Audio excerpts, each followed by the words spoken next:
everything you have to do. In order to commit, dictionary.com defines commit to hand over for safekeeping, to entrust.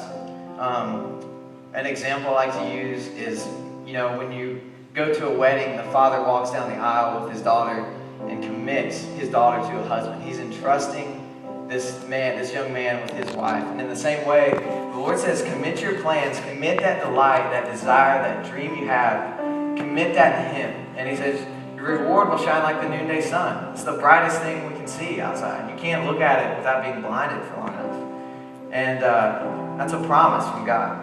So let's move on to verse 7. It says, be still before the Lord and wait patiently for Him. Do not fret when people succeed in their ways or when they carry out their wicked schemes. It's pretty simple. It's self-explanatory. Wait patiently on the Lord. Waiting is not the funnest thing. I hate waiting. I'm impatient. I'm an impulsive person. I'm a guy who will do things right away. If I get the idea, I'm going to do it. So waiting, I know, just like all of you, waiting is hard. But the Lord, because He is not a chronological God, He created us that way. He sees everything. He wants us to wait so that at that certain divine appointed time that He has set, He can reward us, and our reward will shine. It'll be a blessing. He continues in verse 1 to say, do not fret because of those who are evil, or be envious of those who do wrong. For like grass they will soon wither, for like green plants they will die away. Verse 3 goes on to say, trust. Again, he's saying trust.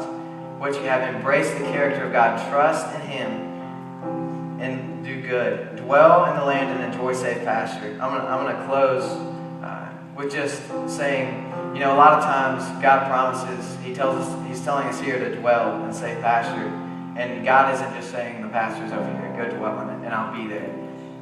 Psalm 23 actually says, He makes me lie down in green pastures. He leads me beside quiet waters. He refreshes my soul. He guides me along the right paths for His name's sake.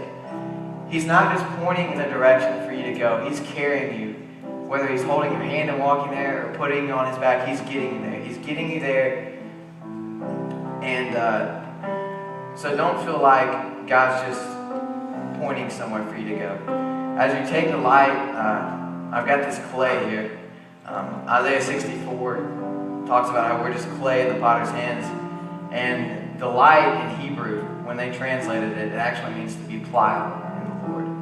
And pliable means to be submissive. It means to be clay. It's just a perfect demonstration of what pliable is. And when we're pliable, the Lord is just able to work with us. He can mold us in. I'm not a sculptor, so I'm not going to do anything special for y'all. But, He can do whatever He wants with our hearts. And sometimes our hearts become hard as the clay does. And He brings the storms, as water, and pours the water on the clay, and it softens us. And, that's what storms are in our life. It's just something to allow God to sculpt us into what He wants us to be. So just keep that in mind. Don't be afraid to dream big. God is a huge God. Anticipate big things with Him. But at the same time, know His will be done. And just pray in His will. Be as of clay in His hands. Be submissive to what His plan is. And, God's way is the best way. It's always the best. He never doesn't satisfy. There's never been a time in my life I've trusted God with something and regretted it. There have been several times I haven't trusted God and regretted that. So we're going to continue in worship, and I just hold on to that thought. If whatever it is you're dreaming of, submit it to God.